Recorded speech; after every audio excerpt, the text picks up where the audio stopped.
बहुत शुक्रिया कोमल हमें वक्त देने के लिए। ये बताइएगा कि गवर्नर स्टेट बैंक ने अब कहा है कि पॉलिसी रेट जो है वो मेंटेन रह सकता है, फिलहाल उसमें कोई चेंज की जरूरत नहीं है, लेकिन साथ ही जो इन्फ्लेशन के नंबर्स आ रहे हैं उसके हवाले से उनका कहना है कि इसमें कुछ स्टेबिलिटी की जरूरत है। क्या कमेंट करेंगी इस पे?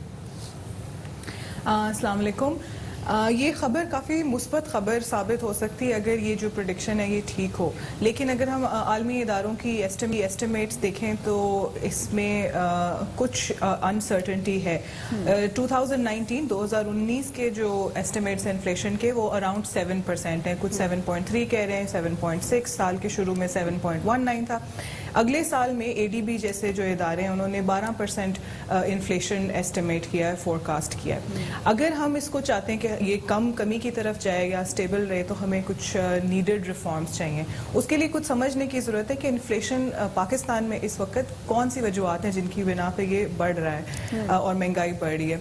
उसके मेरी जो नज़र में दो मेन या सादा लफ्ज़ों में दो चीज़ें हैं जिसको हम देख सकते हैं। एक तो ये करेंसी डीवैल्यूएशन जिसकी बात हो रही है, उससे आपकी इंपोर्ट्स महंगी हो जाती हैं, उससे थोड़ी सी अनसर्टेनिटी बढ़ती है, तो उससे इन्फ्लेशन डेफिनेटली बढ़ती है इन द शॉर्ट रन।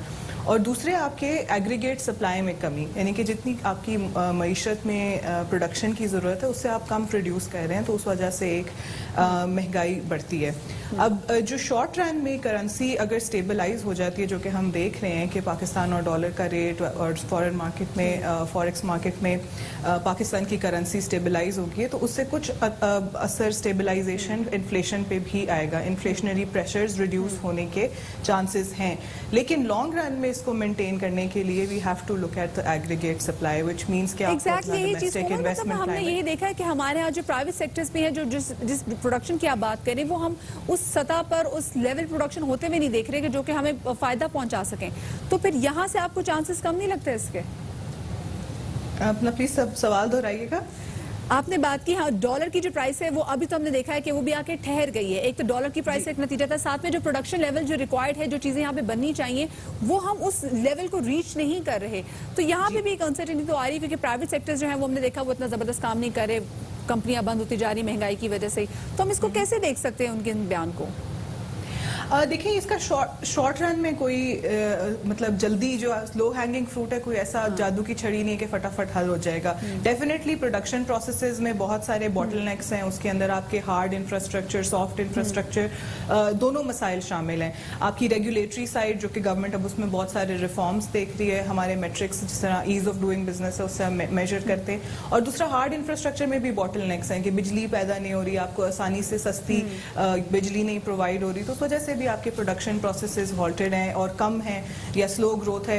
आपके वर्किंग कैपिटल के अंदर रिफंड्स की वजह से बहुत सारे वो कमी है, उसमें लोग ज़्यादा इन्वेस्ट नहीं कर पा रहे, रीसेल के लिए प्रोडक्शन प्रोसेसेस में इशू आ रहा है। तो ये वो सारी चीज़ें जो शॉर्ट रन में नहीं जाएंगी, लेकिन अगर हम ये रिफॉर्म्स की बात जो करते हैं, अगर ये इफेक्टिवली और कंसिस्टेंटली इम्प्लीमेंट करते जाएं तो ये वाले जो लॉन्ग रन में एग्रीगेट सप्लाई के मसले हैं ये खत्म हो सकते हैं और उससे लॉन्ग रन में आपकी इन्फ्लेशन जो है वो नीचे जा सकती है। ये बताइएगा कि जब एडीबी ने कहा है कि 12% इन्फ्लेशन हो सकती है, साथ ही एडीबी का ये कहना है कि फिस्कल ग्रोथ जो है वो 3.9 से 3.3% तक आ सकती है, इन्वेस्टर्स के लिए आप ये क्या देख रही हैं कि क्या वो इस वक्त उनका कॉन्फिडेंस बिल्ड होगा? क्योंकि अगर पॉलिसी रेट एक एक्सटेंडेड पीरियड तक स्टेबल रहा है तो आपको लगता है कि इन्वेस्टर जो बहुत अरसे से होल्ड पे था वो फाइनली अपने आप को मार्केट में रिलीज करना शुरू करेगा?